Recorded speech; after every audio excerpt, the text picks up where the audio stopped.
로마서 강의 11번째 평강의 하나님이라고 하는 말씀의 제목으로 주의 말씀 함께 나눠보고자 합니다. 사진 한 장 보시겠습니다. 이 사진은 1914년 1차 세계대전 중에 치열한 전투를 하고 있는데 독일군과 영국군이 싸우는 중에 성탄절을 맞이했습니다. 그래서 서로 그날은 합의해서 하루 동안은 성탄절, 주님이 오신 날만큼은 총을 내려놓고 서로 휴전을 하고 참호에서 나와서 서로 담소도 나누고 담배도 한 대 피면서 평화를 유지한 모습을 사진으로 찍은 것입니다. 극한 긴장과 대립 속에서 단 하루 주님이 오신 날, 성탄절 날 이렇게 평화를 맛보고 있는 것입니다. 두 번째 사진은 1944년 6월 20일자 사진입니다. 2차 세계대전 때 연합군이 노르망디를 쳐들어가서 이제 나치와 독일군을 물리치셨습니다. 노르망디 작전에 성공을 했고요. 그곳에서 오랜 동안 문을 닫고 있었던 카페 하나가 문을 열고 전쟁에서 승리한 연합군들에게 커피를 나눠주고 그곳에서 아주 잠시 쉼을 누리고 있는 연합군의 모습을 사진으로 찍은 것입니다. 어쩌면 이들에게는 마지막 커피, 마지막 사진이 됐을지 모르는 사진인데요. 어쨌든 그들이 여기서 평화를 누릴 수 있었던, 잠시나마 그렇게 평안을 누릴 수 있었던 것은 호독한 전쟁 가운데 승리를 했기 때문이라 생각이 듭니다. 그 다음엔 사진은 없고요. 전쟁하고는 앞에 보여드렸던 사진하고는 비교할 수 없지만 저도 이런 비슷한 경험이 한 번 있습니다. 저는 지리산에 눈이 많이 오는 날 지리산에 올라간 적이 있습니다. 지리산 등산을 산길로 화엄사에서 노고단으로 올라가는 길을 간 적이 있는데 한 5-6시간이면 충분히 갈 거리지만 그날은 눈이 와서 등산화에 아이젠을 착용하고 그 눈길, 미끄러지는 눈길을 계속해서 밟고 친구 둘이랑 함께 올라갔던 적이 있습니다. 전보다 2-3배나 더 힘들었습니다. 눈이 오니 더 위험했고요. 앞이 보이지 않았고 눈이 계속 와서 정말 앞에 있는 사람만 보고 그곳에 갔습니다. 한 8시간, 9시간, 거의 10시간 가까이 돼서 노고단에 딱 올라가니 그 넓은 설경이 너무나 아름답고 천국이었습니다. 그보다 더 천국과 같은 경험은 제 친구가 보온병에 믹스커피 8개를 넣어가지고 따뜻하게 보온병에 넣어가지고 왔습니다. 그것을 따서 컵도 없이 서로 나눠 마시면서 저는 여러분 요즘엔 나오는지 모르겠습니다. 에이스 과자라는 게 있습니다. 에이스 과자를 별로 안 좋아하거든요. 먹으면 텁텁해가지고. 그런데 그 친구가 그 커피에 에이스 과자를 가져왔는데 그 에이스 과자에 커피를 마시는데 그것처럼 달콤한 것이 없었습니다. 그 설경을 보면서 이 에이스 과자가 이렇게 맛있었구나 라는 것들을 경험했는데 그 이유는 아마도 10시간 가까이 힘들게 등산을 하고 올라왔던 그 수고와 그 노력이 그대로 그 에이스 과자를 천국처럼 만들어준 것이 아닌가라는 생각이 들었습니다.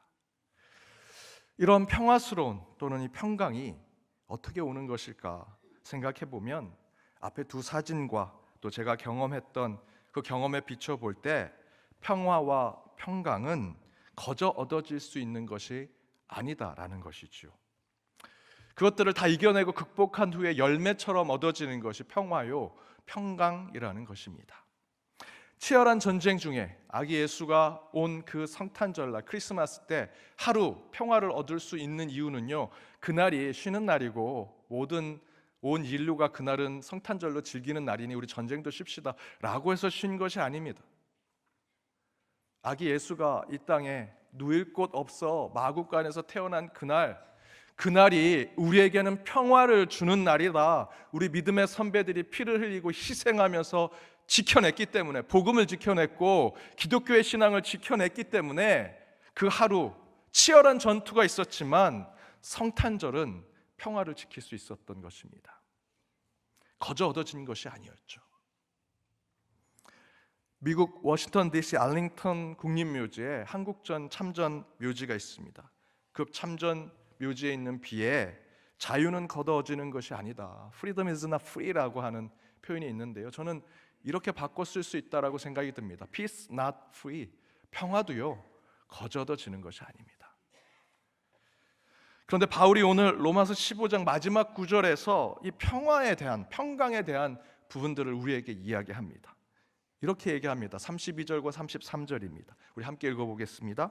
나로 하나님의 뜻을 따라 기쁨으로 너희에게 나아가 너희와 함께 편히 쉬게 하라. 평강의 하나님께서 너희 모든 사람과 함께 계실지어다. 아멘. 바울이 로마 교회를 향해서 로마서 1장부터 15장까지 하나님의 메시지와 하나님의 뜻을 전했죠. 하나님의 뜻과 메시지에는 때로는 로마 교회가 잘한 일이 있어서 또는 잘못한 일이 있어서 꾸중도 하고 칭찬도 하고 때로는 올라가기도 하고 내려가기도 했습니다. 궁핍에 때로는 풍부에 처하기도 했습니다.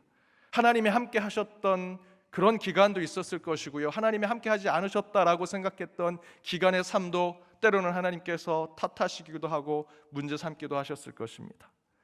기도하는 것마다 응답이 되어서 기적과 같은 일들을 경험했던 로마 교회의 역사가 있었을 것이고요, 한편에서는 아무리 기도해도 침묵하시는 하나님을 경험했던 암흑과 같은 시기도 로마 교회 안에 있었을 것입니다. 바울이 오늘 말씀 이전에 로마 교회를 향해서 했던 말씀들은 파도처럼, 바다의 파도처럼 때로는 올라가고 내려가고 궁핍과 때로는 풍부와 때로는 침묵과 때로는 하나님의 기적을 계속해서 파도처럼 경험하는 일들이 기록되어져 있는데, 그 마지막에 바울은 로마 교회를 향해서 이런 결론을 얘기합니다. 평강의 하나님이 너희와 함께 할 것이다. 너희가 파도 같은 인생을, 파도 같은 교회의 역사를 경험했지만 끝내 너희들은 평강의 하나님을 보게 될 것이다. 로마 교회 안에 풍랑처럼 밀려오는 수많은 일들이 있었을 것입니다. 그에 대해서 하나님의 계획과 뜻이 있었을 것이고요, 그러나 끝내 우리가 고백하게 될 것은, 하나님은 평강으로, 평화로 우리에게 오셨구나. 그런데 앞에 말씀드렸던 대로 그 평강은 거저 얻어지는 것이 아니지요. 오늘 본문에서도 그 평강이 거저 얻어진 것이 아니라 그에 대한 조건이 있음을 바울은 이야기하고 있습니다. 31절에 이렇게 얘기합니다. 나로 유대에서 순종하지 아니하는 자들로부터 건짐을 받게 하고 또 예루살렘에 대하여 내가 섬기는 일을 성도들이 받을 만하게 하고 라고 하는 표현을 씁니다. 조금 이해가 쉽지 않으신 걸 생각이 들어서 제가 공동번역 개정판을 준비했습니다. 같이 한번 읽어보겠습니다. 함께 읽겠습니다. 내가 유다에 있는 믿지 않는 사람들에게서 화를 입지 않고 예루살렘으로 가져가는 구제금이 그곳 성도들에게 기쁜 선물이 되도록 기도하여 주십시오. 조금 더 이해가 쉽죠? 이 안에 평강의 조건이 있습니다. 두 가지인데요, 31절 앞부분에 보면 유다에 믿지 않는 사람들에게 화를 입지 않도록 해달라라고 기도하죠. 그 평강의 조건 가운데 바울은 지금 큰 화를 입을 것을 이야기하고 있습니다. 2차 선교 여행을 마치고 바울이 에베소에서 이제 예루살렘으로 가려고 합니다. 그러나 바울을 위해 기도했던 자들, 그리고 에베소에 있는 장로들이 저희도 기도해봤는데 사도 바울님, 지금 예루살렘에 가면 안 됩니다. 성령님께서 말씀하십니다. 당신이 지금 예루살렘에 가면 죽습니다. 믿지 않는 자들이라고 표현했던 이 자들이 유대인들입니다. 유대인들이 당신을 죽이려고 합니다. 성령께서 경고하고 계십니다. 그러니 가면 안 됩니다 라고 얘기하죠. 바울은 지금 환난으로, 고난으로, 아픔의 길로 가려고 하는 것입니다. 그래서 사람들이 막습니다. 가지 말라고. 그때 바울이 이렇게 이야기합니다. 사도행전 20장 22절에서 23절입니다. 함께 읽겠습니다. 보라, 이제 나는 성령에 매여 예루살렘으로 가는데 거기서 무슨 일을 당할는지 알지 못하노라. 오직 성령이 각 성에서 내게 증언하여 결박과 환난이 나를 기다린다 하시나. 바울이 얘기하죠. 성령이 나를 부르고 나를 외워서 너희들이 얘기하는 내가 가면 죽을 게 뻔한 그 호랑이 굴과 같은 예루살렘으로 보내고 계신다. 거기 가면 뻔히 결박과 환난이 보이지만 나는 성령에 매여 그곳에 가야 한다라고 얘기합니다. 호랑이 굴에 들어가는 거죠.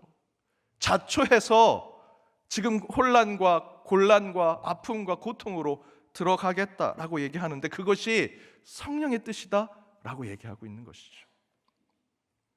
그 후반절에 나와 있는 것도 동일합니다. 31절 후반절에는 예루살렘으로 가져가는 구제금이 그곳 성도들에게 기쁜 선물이 되도록 기도해달라고 얘기하죠. 이게 무슨 바울이 곤란한 상황입니까? 걱정이 될 만한 상황입니까? 라고 생각할 수 있는데요, 굉장히 걱정스러운 상황입니다. 이 뜻이 무엇이냐면, 요 앞에서 여러분 말씀을 함께 나눠서 아시겠지만 지금 바울이 예루살렘으로 가려고 하는 것은 로마 교회가 연보를 좀 모았습니다. 헌금을 모아서 예루살렘의 가난한 이들, 예루살렘 교회의 가난한 이들에게 구제금을 좀 전달해 준 그 연보를 가지고 가는 것이죠. 15장 26절에 보면 마게도니아하고 아가야에 있는 이방 그리스도인들이 또 연보를 모아서 자신들의 신앙의 뿌리와 같은 예루살렘 교회에 지금 어렵다고 하니 우리의 이 작은 이 예물을 좀 갖다 주십시오라고 얘기해서 바울이 그걸 가지고 지금 예루살렘에 가는 겁니다. 이 상황이 어떤 상황이냐면요, 제가 지난 안식령 때 우리 교회에서 파송한 그리고 그곳에서 사역하는 영국의 브리스톨 교회를 다녀왔는데 그 교회의 80%는 예전에 교회를 다니시지 않는 신앙이 없는 분들입니다. 봉헌에 대한 관심이 없습니다. 잘 알지 못하십니다. 그래서 헌금으로 전혀 운영이 될 수 없습니다. 그래서 저희가 지원하고 영국 교회가 지원해서 그 브리스톨 교회가 운영이 되지요. 그런데 그 교회에서 우리 연동 교회가 어려움이 있다라는 얘기를 듣고, 야, 그러면 우리 교회 뿌리와 같은 교회니 그 교회에 우리가 연보를 모아서 갖다 주십시다. 우리 교회 안에 있는 필리핀 예배부가 또 중국어 예배부가, 야, 우리가 여기서 이렇게 함께 예배를 드리고 있는데 연동교회가 어렵다고 하니 우리가 예물을 모아서, 물론 우리도 유학생이고 타국에서 어렵게 이민자로 살고 있지만 우리가 좀 연보를 모아서 연동교회 도와주자 하고 봉헌을 해서 우리한테 그 구제금을 전달한 상황입니다. 얼마나 자존심 상합니까? 우리가 신앙의 뿌리고 그래도 우리가 그들을 도와줬는데 지금 그 상황과 비슷합니다. 예루살렘 교회가 입장에서 생각해 보십시오. 그 이방인 할례도 받지 않은 자들이 돈을 모아서 우리를 도와준다고, 우리가 신앙의 뿌리인데, 그 생각을 하고 바울이 그곳에 가려고 하니 기도가 필요한 것입니다. 그들이 좀 기쁘게 이 연보를 받아줬으면 좋겠다라는 상황을 지금 31절 후반절에 얘기하고 있는 것이죠. 그가 그곳에서 느낄 바울의 그 곤란함, 걱정스러운 근심, 그것을 표현하고 있는 것입니다. 그곳을 향해 지금 바울은 내가 가야 된다라고 얘기하는 것이죠. 바울 눈앞에는 풍랑과 걱정과 고난과 근심이 눈앞에 뻔합니다. 결코 바울은 그곳에 가면 평안과 안정을 얻을 수 없습니다. 그런데 바울이 마지막에 이렇게 이야기하죠. 하나님의 뜻을 따라 기쁨으로 너희에게 나아가 너희와 함께 편히 쉬게 하라. 평강의 하나님께서 너희 모든 사람과 함께 계실지어다. 그럼에도 불구하고 바울은 평강의 하나님을 이야기하더라. 그 전제가 무엇이냐면 하나님의 뜻에 따라입니다. 하나님의 뜻에 따라. 여기에 하나님의 뜻에 따라라는 것은 하나님께서 그 모든 걱정과 근심을 없애주시겠다, 고난과 아픔을 다 제해주시겠다, 너 앞에 있는 모든 장애를 다 열게 해주시겠다라는 뜻이 아닙니다. 그냥 하나님의 뜻에 따라 나는 그곳에 갈 것이다. 그런데 하나님이 우리 모두에게 평강을 주실 것이다 라고 얘기하더라는 것이죠. 이처럼 우리 안에 평강은 절대로 거저 얻어지는 것이 아니고요, 또한 우리가 만들어낼 수 있는 것도 아닙니다. 하나님의 뜻대로 우리는 갈 뿐이지요. 순종하며 나아갈 뿐입니다. 성령에 매여 그냥 그곳에 갑니다. 그런데 그곳은 걱정과 근심이 있는 곳이지만 우린 그곳에서 평강을 누리게 될 것이다 약속해 주고 계십니다. 여러분, 평강은요, 저와 여러분이 겪는 이 풍랑과 같은 파도 속 그 위에 무리를 걸어오시는 예수님이 우리에게 오시는 것처럼 우리에게 찾아오게 될 것입니다. 여전히 우리는 곤란함과 혼란함과 고통과 아픔 속에 살아가지만 그 아픔과 고통의 파도 위에 걸어오시는 예수를 통해 평강의 하나님을 만나게 된다는 것이죠. 요한복음 6장에서 그 이야기를 합니다. 요한복음 6장에 예수님께서 무리를 걸어오시는 사건이 나옵니다. 여기서 나오는 풍랑, 배도 집어삼킬 만한 그 파도는요, 저와 여러분, 우리 인간의 인생을 이야기합니다. 저와 여러분의 인생의 하루 앞을 알아볼 수 있습니까? 예측할 수 있습니까? 파도처럼 때론 올라가기도 하고 내려가기도 합니다. 내 인생의 그 파도에 따라서 그저 어디로 갈지 모르는 걱정과 근심이 가득한 인생을 살아가죠. 그런데 예수님이 저와 여러분의 인생에 걱정과 근심이 가득한 파도, 그 물 위로 걸어오신다라고 증거하는 것입니다. 믿음이 없는 저와 여러분은 이 요한복음 6장의 말씀대로 그 제자들처럼 예수님이 누군지 몰라서 귀신인 것처럼 보지요. 그런데 예수님께서 말씀하십니다. 나는 너희를 구원한 예수다. 그렇게 인격적으로 예수님을 만난 후에 우리는 그 예수님을 우리의 심령으로, 여러분의 내면으로 받아들일 때 요한복음 6장에서는 그 예수님을 배로 영접한다라고 표현합니다. 그때 어떤 일이 일어나느냐? 21절에 이렇게 기록되어 있습니다. 함께 읽어보겠습니다. 이에 기뻐서 배로 영접하니 배는 곧 그들이 가려던 땅에 이르렀더라. 인격적인 하나님을 만난 이후에 저와 여러분이 겪는 것은요, 여전히 파도가 칩니다. 우리 인생은 걱정, 근심이 가득한 파도가 치지만 그 파도 위로 걸어오시는 예수님을 내가 영접하니 땅에 이르렀다. 여기서 땅은요, 어느 항구에 갔다라는 의미와 함께 영적인 뜻은요, 결코 움직이지 않는 바위와 같은 신실하신 하나님의 그곳으로 가게 되었다. 하나님의 신실함, 바위와 같은 하나님의 능력이 있는 곳은 평화와 평강이 있는 곳이죠. 여러분, 다윗의 삶은 어떻습니까? 다윗이 쓴 수많은 시편들이 언제 쓰여졌습니까? 왕이 되고 나서 편안한 보좌에 앉아 하프 트는 음악을 들으면서 야, 오늘 내가 시가 떠오른다, 내가 시를 써야겠다 하고 쓴 것이 시편일까요? 그렇지 않습니다. 다윗의 수많은 시편들은 다 고난 가운데, 아픔 가운데 쓰여진 시편입니다. 다윗이 왕좌에 앉아 있을 때는요, 그런 시가 떠오르지 않았습니다. 오히려 눈이 바뀌어서 저 멀리 밧세바가 목욕하는 장면, 여러분, 그때는 불도 없었습니다. 어떻게 그 어두운 날 그 먼 곳에서 왕궁에서 한 여인이 목욕하는 장면이 보였겠습니까? 이미 눈이 타락하고 범죄의 눈으로 바뀌었죠. 그 자리에서는요, 그런 시편이 나오지 못했습니다. 타락하고 유혹에 빠지는 사람이었죠. 그러나 그 전에 다윗은요, 고난 중에 있었습니다. 아픔 중에 있었습니다. 절망과 좌절을 경험했습니다. 그때 쓴 시들이 시편에 나와 있는 것입니다. 여러분 아시는 대로 다윗은 골리앗을 이겼습니다. 사람들이 사울은 천천히요, 다윗은 만만이다, 나라의 영웅이 되죠. 민족의 영웅이 됩니다. 그런데 사울 왕이 시기하고 질투해서 그를 죽이려고 합니다.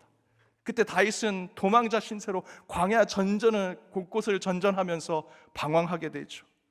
아둘람 굴 같은 곳에서 다른 나라 왕 앞에서 미친 짓도 하면서 비참한 인생, 처참한 인생을 살아갑니다. 그때 다윗은 주변의 사람들이 볼 땐 도대체 너가 믿는 하나님은 누구냐라고 물을 정도로 하나님이 없는 것처럼 보이는 인생을 살았습니다. 그때 다윗이 고백한 것이 수많은 시편이고요, 그 시편 가운데 18편에서는 이렇게 얘기합니다. 1절에 나의 힘이신 여호와여, 내가 주를 사랑하나이다. 지금 사울의 칼이 목 앞에 와 있는데 다윗은 이렇게 얘기하죠. 나의 힘이 되신 하나님이요, 내가 주를 사랑합니다. 지금 어디 갈 곳이 없어, 머물 곳이 없어 곳곳을 방황하고 유래하는 이 다윗에게 이런 고백이 나왔고요, 2절에서는 이렇게 얘기합니다. 우리 2절 말씀 함께 읽겠습니다. 여호와는 나의 반석이시요 나의 요새시요 나를 건지시는 이시요 나의 하나님이시요 내가 그 안에 피할 나의 바위시니 나의 방패시요 나의 구원의 뿌리시요 나의 산성이시로다. 다윗 바깥에 있는 다른 사람들이 볼 땐 도저히 이렇게 고백할 수 없는 것을 다윗은요, 하나님이 나의 반석이시요 요새시요 건지시니시요 구원의 뿔이라고 고백하고 있죠. 원수의 칼이 지금 목전에 와 있지만 그가 바라보고 있는 것은 눈앞에 있는 풍랑이 아니었습니다. 걱정과 근심이 아니었고요, 나를 여전히 붙드시고 내게 평강을 주신 하나님. 그래서 그는 시편 18편 46절과 47절에 이렇게 고백합니다. 함께 읽겠습니다. 여호와는 살아계시니 나의 반석을 찬송하며 내 구원의 하나님을 높일지로다. 이 하나님이 나를 위하여 보복해 주시고 민족들이 내게 복종하게 해 주시도다. 하나님이 살아계시니, 하나님이 살아계시다. 다윗은 결코 지금 자신이 처한 상황 가운데 이 고백을 할 수 없습니다. 그런데 그는 그럼에도 불구하고 그 고백을 하죠. 하나님은 살아계시다. 도저히 평안과 평강을 누릴 수 없는 이 순간에 그분은 나를 산성으로 구원의 뿔로 인도하셔서 내게 평강을 주고 계신다. 다윗은 인생의 풍랑과 파도 속에 강력한 믿음의 시들을 써냈습니다. 바로 그때 다윗은 세상 누구도 줄 수 없는 평안과 평강을 경험했다라는 것입니다. 사랑하는 여러분, 다윗처럼, 바울처럼 지금 눈앞에 고난이, 원수와 대적의 칼이 여러분 목전에 와 계십니까? 뻔히 보이는 인생의 고통이 여러분 삶에 몰려와 있습니까? 그런데 바로 그 순간이 살아계신 하나님을 증명하는 순간이 될 것입니다. 옆에 있는 사람이 볼 땐 제가 믿는 하나님은 없구나 라고 생각하는 그 순간, 여러분은 다윗처럼 그분은 나의 산성이시오, 요새시오, 나의 피할 바위시오 라고 고백하면서 살아계신 하나님을 증명할 유일한 순간이 될 것입니다. 고난과 아픔, 절망과 고독의 순간에 하나님이 여러분 내면을 찾아오셔서 살아계신 하나님을 보여주실 것입니다. 저는 이를 위해서 한 가지 여러분과 같이 나눌 권면을 살펴보고자 합니다. 그 하나는 여러분의 기도를 시험해 보시기 바랍니다. 여러분의 기도를 시험해라. 내 기도를 정말 하나님이 들으시는지, 이 기도를 들으시는 그 하나님이 살아계신 분이신지. 대신에 하나님을 시험하는 기도는요, 여러분의 신앙이, 여러분의 기도가 진정성이 있어야 합니다. 여러분도 신실하셔야 하고요, 여러분의 심령이 선한 심령으로 기도하셔야 됩니다. 그런 모습 가운데 하나가 오병이어를 들고 예수님을 찾아간 그 소년이지요. 그 소년이 오병이어를 가지고 예수님께 가는 그 모습과 같은 기도를 하셔야 합니다. 그 소년이 그 오병이어를 하나님 예수님께 드리면 5천 명을 먹이는 기적이 일어나겠지라는 마음으로 드렸을까요? 그렇지 않습니다. 그 소년은요, 자신의 전부를 예수님께 드리는 것이죠.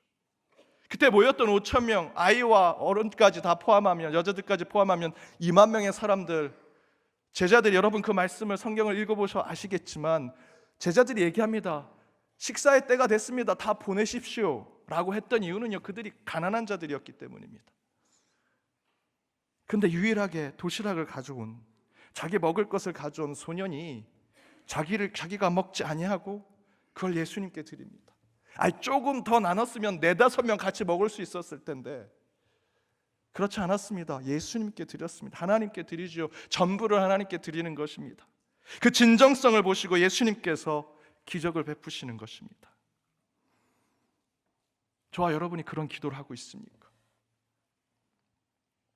또한 모세의 기도를 통해 우리 가운데 평강의 하나님을 찾아야 합니다. 모세는요, 생명을 거는 기도를 했습니다. 모세가 법궤를 받기 위해서 시내산에 올라갔죠. 내려오니 그 사이에 그 백성들이 우상 숭배를 하고 있습니다. 금송아지를 지어놓고 그곳에 경배하고 예배를 드리고 있습니다. 하나님이 크게 진노하셔서 그 모두를 진멸하려고 하실 때 모세가 이렇게 기도합니다. 출애굽기 32장 31절과 32절입니다. 함께 읽겠습니다. 모세가 여호와께로 다시 나아가 여짜오되 슬프도소이다. 이 백성이 자기들을 위하여 금신을 만들어 쌓으니 큰 죄를 범하였나이다. 그러나 이제 그들의 죄를 사하시옵소서. 그렇지 아니하시오면 원컨대 주께서 기록하신 책에서 내 이름을 지워버려 주옵소서. 원컨대 주께서 기록하신 책에서, 그 생명책에서 내 이름을 지워도 좋습니다. 대신에 이 백성을 구원해 주십시오. 자신의 생명을 거는 기도를 하고 있더라라는 것입니다. 절망스러운 상황입니다. 좌절과 걱정과 근심이 땅 밑으로 떨어지고 있습니다. 그때 모세는 자신의 생명을 걸고 기도합니다. 하나님, 제 이름이 그 천국의 생명책에 이름이 없어도 좋습니다. 그러나 이 백성만큼은 그 생명책에 기록해 주십시오 라고 하는 기도, 영혼을 담아내는 기도를 하고 있는 것이죠. 그렇게 할 수 있었던 것은 모세에게는 믿음의 진정성이 있었던 것입니다. 모세는 진짜 하나님을 믿었기 때문에 자기의 생명, 자기네 영혼을 다 걸고 기도할 수 있었던 것입니다. 저와 여러분은 어떻습니까? 여러분의 기도는 그저 샤머니즘에서 얘기하는 주문과 같은 기도하십니까? 다른 천주교에서 주는 종이 몇 장의 그 기도문을 줄줄줄 읽는 것으로 기도하고 계십니까? 혹시 우리의 기도도 형식의 중언부언에 묶여 있지 않습니까? 제가 이 모세의 기도에 대한 것을 중등부 수련회 때 한번 말씀을 전하고 그 다음 날에 성경 공부로 했습니다. 그 성경 공부 가운데 혹시 너희들이 생명책에서 너의 이름을 빼고 다른 누군가를 넣기를 원하면 누굴 넣기 원하느냐, 그 중보자를 적어놓으라 라고 얘기를 했습니다. 그런데 그 가운데 중등부 아이들 중에 장로님 아들 한 분이 있었는데, 한 학생이 있었는데 정말 말썽을 많이 피고 문제아였습니다. 너무 교회에서도 너무 유명했고 그 친구가 수련회 오는 것조차도 선생님들이 걔만 안 왔으면 좋겠다라고 할 정도로 너무 말썽을 피고 문제였는데 그 친구가 왔습니다. 아침에 성경 공부할 때 어제 그 말씀을 전했던 이 모세의 이 기도를 가지고 어떻게 썼는가 하고 제가 옆에서 봤더니 자신의 이름을 빼고 생명책에 들어갈 분으로 자기 아버지 이름을 거기다 썼습니다. 그래서 얘가 아직 정신 못 차렸구나 생각하고 제가 물었습니다. 야, 너의 아버지는 장로님이고 신앙도 좋으신데 너가 이름 안 적어도 아버지는 괜찮은데 왜 장난하듯 그렇게 쓰면 안 돼? 라고 얘기했더니 그 학생이 이렇게 얘기합니다. 그래서 썼어요. 저희 아버지가 진짜 믿음이 좋으신 분이라면 지금 저를 위해서 기도하실 텐데 어제 말씀을 듣고 저희 아버지가 모세의 기도를 나를 위해서 하고 있다라고 생각이 들었어요. 내 이름은 지워져도 좋으니 내 아들을 생명책에 넣어주십시오. 우리 아버지가 그렇게 기도할 텐데 그러면 날에도 아버지의 이름을 다시 올려달라고 기도해야 될 거라 생각해서 아버지 이름을 적었어요. 그 얘기를 듣고 이 자식이 은혜를 받았구나 라는 생각을 했습니다. 여러분, 모세처럼 나를 희생하고 나를 버리면서까지 가족과 이웃과 여러분의 중보자들을 위해 기도해 보십시오. 기도를 시험해 보십시오. 나를 위한 것 이전에 내 가족을 위해서, 여러분의 이웃을 위해서, 내 친구와 내 지인들을 위해서 여러분의 기도를 한번 시험해 보십시오. 반드시 하나님께서 살아계신 하나님을 그 기도를 통해 증명해 주실 것입니다. 오늘 본문을 제가 세 번역으로 준비했습니다. 30절에서 33절 세 번역의 이 본문을 번역한 것에 각 절마다 서술어가 뭐라고 나오냐면 기도로 나옵니다. 기도해 주십시오. 기도해 주십시오. 마지막 구절에는 그렇게 하나님께 간구하고 빕니다 라는 표현으로 나옵니다. 바울은요 지금 풍랑 안으로 들어갑니다. 절망과 고통의 그 음침한 골짜기로 들어갑니다. 그때 바울이 할 수 있는 것은 기도였습니다. 하나님, 제가 죽으러 예루살렘에 갑니다. 비난을 받으러 예루살렘에 갑니다. 그럼에도 불구하고 제 인격체를, 제 영혼을 지켜주십시오 라고 하는 것은 다른 것이 아닙니다. 전신갑주를 입는 것이 아니고요, 기도했다라는 것입니다. 바울은 기도로 하나님을 시험합니다. 사랑하는 여러분, 여러분의 기도로 하나님을 시험해 보십시오. 거창한 기도 하실 필요 없습니다. 이 경제가 회복되게 해주십시오. 통일되게 해주십시오. 그건 나중에 기도하시고요, 여러분 가장 작은 것부터 기도를 하나님께 시험해 보십시오. 과학실에서 실험을 할 때 그 실험에서 실패한 실험은요 다 화학 폐기물로 처리해 버립니다. 그런데 제가 존경한 제가 과학을 전공했는데 제가 존경하는 그 교수님은 실패한 실험을요 항상 리뷰를 하십니다. 폐기 처분하기 전에 다시 가져와서 어디에서 잘못이 되었는지, 왜 이 실험이 실패했는지 실험 보고서를 다시 보고요, 다시 리뷰하고요, 두세 번 반복해서 실패를 봅니다. 유명한 셰프들, 정말 잘 알려져 있는, 우리가 생각할 때 진정한 요리사들은요, 손님이 먹고 그냥 버린 것들, 저 사람은 왜 내가 최고의 요리를 했는데 버렸을까? 라고 생각하지 않습니다. 쓰레기통에 찾아갑니다. 그리고 그 손님이 버린 음식을요, 맛을 봅니다. 양념을 잘못했나? 내가 쓴 재료가 잘못됐나? 잘못된 것을 반복해서 봅니다. 저와 여러분의 기도를 실험하고 시험한다는 것은요, 이와 같습니다. 우리 기도에는 실패가 없습니다. 여러분이 기도해서 응답되지 않은 것, 하나님이 쓰레기통에 찾아가십니다. 기도의 쓰레기통에 찾아가셔서 이 친구가 왜 기도하다가 기도에 응답이 되지 않았는가 맛보시고 확인하시고, 여러분이 기도했던 것들이 실험에 실패했었던 그 실험 보고서를 우리 주님은 다시 펼쳐보십니다. 왜 기도에 응답이 되지 않았는가? 저와 여러분의 기도를 시험하는 것은요, 단 한 번도 실패하지 않습니다. 응답이 되지 않고 우리가 기다려야 할 뿐, 끝내는 하나님께서 들어주시고 응답하실 것입니다.